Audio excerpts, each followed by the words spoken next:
Les amis des bêtes considèrent bien souvent leur animal de compagnie comme un être humain, capable d'émotion et de réflexion au même titre que l'homme.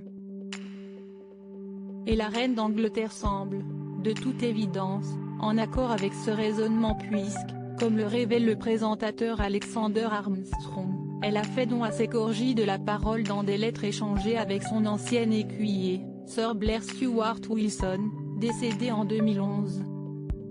L'homme, qui a servi la reine lors de ses activités équestres et qui a officié comme maître de maison à la résidence royale de 1976 à 1994, avait en effet en sa possession des lettres écrites de la main de la reine, mais dont les narrateurs sont en réalité les corgis de cette dernière, s'adressant au Jack Russell de Sir Blair Stuart Wilson.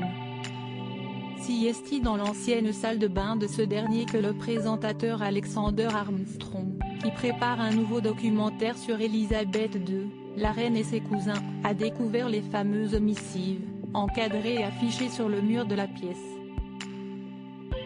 Des échanges terriblement drôles selon l'animateur britannique, qui souligne le grand sens de l'humour de la reine.